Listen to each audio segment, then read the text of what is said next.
راځو یو بل پروګرام ته یو بل فایل به زه ځان سره دلته واخلم او پروګرام موږ سره په څه ډول دی پروګرام موږ پیدا کوو مساحت ته څه شي د سرکل یا ایریا اف سرکل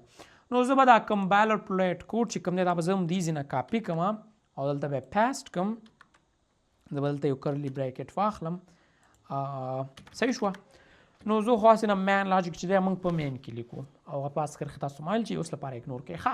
موږ سره پرابلم سټیټمنټ چې شی دی پرابلم سټیټمنټ موږ سره دا دی چې زه ریډیس یعنی شعاع ورکړم انټر اما سره کالکولیټ شي او کله چې کالکولیټ شي ماته چیرې وباسي نتیجه چې ایریا مساحت یعنی د سرکل یا د دایرې مساحت د دې ریډیس لپاره څومره کیږي ښه الماید ماته په سکرین باندې میسیج وشي چې ریډیس انټر کا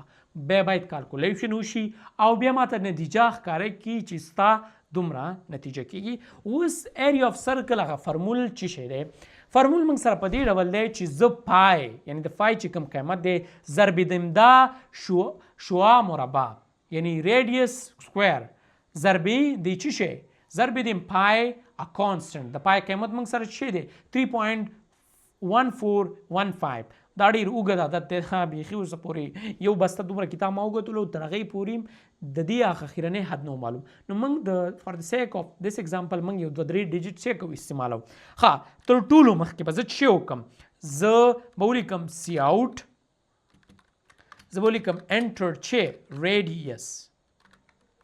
صحیح شوه ښه بیا لاجیک موږ ته څه وایي بیا به زه دا شعاع چې کوم انټر کما نو دلته به زه ولیکم انټ زه به دې اګزامپل کې انټ استعمال کوم تاسو ډبل هم استعمالو شئ ډبل به استعمال کو تر څو موږ په پوینټ کې ویلیو انټر کو دلته به ولیکم ریډیس صحیح ده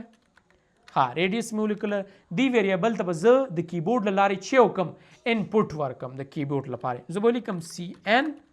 ریډیس صحیح شوه ښه دا کار مو شو بل به زه چې ولیکم د پای قیمت به ولیکم د پای قیمت به ولیکم پای قیمت به زه دلته چې وکم او به لیکمه پای قیمت به زه ولیکم نو پای او یو خبره م یاده وتي نه وي چې دلته به زه چې ولیکم کانسټ اندیزي کې به زه چې ولیکم کانسټ ولې زه کانسټ لیکم ځکه ما سره چې دی دا ما سره یو کانسټ دی یو ثابت عدد دی نو زه به کانسټ ولیکم بیا به ډیټا ټایپ ولیکم او بیا به چې ولیکم آیډنټیفایر به ولیکم آیډنټیفایر ما سره چې دی پای دی به ولیکم 3.14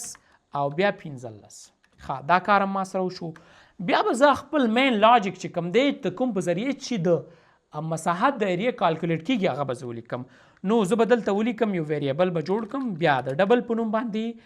زه ولیکم ایریا اف چې سرکل او چې به وکم اساینمنټ اپریټر به کیدم او کوم کالکولیشن یا به ترسره کوم هغه ویلیو چې لاسته راځي ابه ما سره ایریا اف سرکل ویریبل کې سټور شي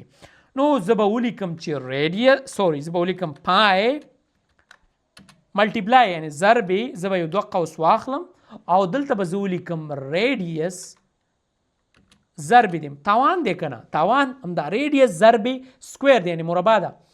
ریډیس ضرب دیم شعاع ضرب دیم چې شعاع ښه دا وشو شعاع ضرب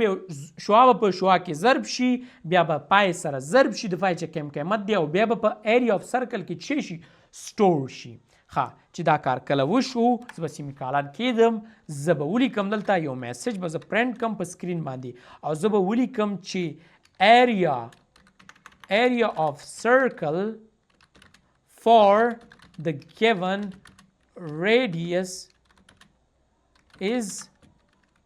زه به انزرشن اپریټر کیدم او زه به ولیکم چې ایریا of circle او زه به دلته اخیره کې یو انډل هم ورکم صحیح ده انډل هم ته تیره ویډیو کې ویلی چې کار یې څه شی دی ښه موږ سره پروګرام ولیکو دا اوس به دا رن کړو چې کار څنګه کوي ښه زه به ولیکم چې area of circle صحیح شوه چې دا زه رن کم ګوره ماته په سکرین میسج پرنټ شوی انټر ریډیس که زه دلته ریډیس انټر کم نو زه به ولیکم چې 15.10 به ولیکم ښه دا زما ریډیس شو دومره شعاع د دومره شعاع لپاره زما د مساحت سرکل څه کیږي دومره کیږي ما سته میسج پرنټ شو. اوس راځو آیا دا خبر رښتیا ده؟ زه به ګوګل ته راشم او دلته به زه ولیکم چې 15.6 وګورئ ګوګل او زما آنسر تقریبا چې صحیح دی تقریبا صحیح دی دلته 15.2 رالو او الته ولی اشاریه عدد د هغې نه بعد چیرې تغییر دی د دې وجه دا ده چې دلته پریسایز دی ډېر یعنی د ډیسیمل نه ریډیس د دې هغه پای چې کوم قیمت دی ډېر دقیق ورکړی دی پای ډېر اوږد عدد دی یعنی پوینټ نه بعد ډېر اوږد دی نو ګوګل هغه یو څه دقیق ورکړی دی ما یوازې تر 3 ډیجټ ته فرق ځکه د اشاریه نه بعد زما او د هغې عدد فرق لري نور جواب تقریبا سیم دی. اوس به راشو دا به زه تاسو ته یو ځل بیا چې کوم ډرای رن وکړم دا اولنۍ پروګرامونه موږ چې ولې غواړو چې ډرای رن کړو تر څو ستاسو هغه کانسپټ اولنۍ پروګرامونو کې چې کی یو څو جوړ شي. ښه دې نه به زه یو سکرین شاټ واخلم کنټرول وینډو شفټ اس دې نه به زه یو سکرین شاټ واخلم. ښه دا به زه دلته راوړم او دلته چې شو په ډېر تیز په ډېر چټکۍ ډول ځکه ستاسو سی او لاجیک جوړ شو. لومړی به ما ته چې وشي تر ټولو مخکې به ما ته چې وشي ما ته په سکرین باندې دا میسج راشي انټر ریډیس بیا ما سره په میموري کې یو ویریبل جوړ شي چې یو کنټینر به جوړ شي چې کوم ریډیس نوم دی بیا به د کیبورډ لارې په دې کرښې باندې چې وشي زه به هغه ویلیو انټر کم کله زه ویلیو انټر کم کم ویریبل چې ما سره ریډیس په نوم باندې جوړ دی چې ما 3.13 عدد ورکو ابل ته سټور شي کله چې هغه سټور شو بیا به ما یو پای قیمت واغستلو پای کانسټنټ ویریبل ما جوړ کړو د ډبل چې کوم به قیمت چې 3.1415 دا چې کله جوړ شو بیا یو بل ویریبل ما واغستو ایریا اف سرکل کالکولیشن ما ترسره شي پای ضرب چې به وشي ریډیس انټو ریډیس ځکه د مساحت فرمول چې د ایریا پای ضرب شعاع سکویر یا شعاع چې مربع دا چې کله کالکولیټ شو ایریا اف سرکل کې بس ټور شي بیا په اخره کې زموږ نتیجه موږ ته په سکرین شي ډسپلی شي. نو دا هغه بنیادی پروګرامو چې په دې ویډیو کې چې کوم موږ زده کړو چې موږ څنګه کولی شو بنیادی پروګرامونه لیکلی شو. نو هیله ده چې ستاسو یو څه رسیدلی وي یو څه مو په اخلاص شوی وي او بنیادی انډرسټینډینګ د پروګرامینګ ستاسو هغه بیسیک لاجیک جوړ شوی. نو د دې ویډیو لپاره همدومره په راتلونکي ویډیوانو کې به موږ نورې موضوعات چې دي اپریټر دی بیا کنډیشنل دی اټریشن دی دا به موږ کور کوو نو هغې ویډیو کې به انشاءالله ګورو. د دې ویډیو په اړه همدومره ګورو په یو بله نوې ویډیو کې او د ویډیو د ختمېدو نه مخکې یو خبره تاسو ته کوم ویډیو که مو خوښ شوي حتما یې لایک کړئ له خپلو ملګرو سره او کلاسمیټ سره یې شیر کړئ چینل سبسکرایب کړئ د ویډیو لپاره همدومره ګورو په یو بله نوې ویډیو کې تر هغې پورې د الله په امان والسلام.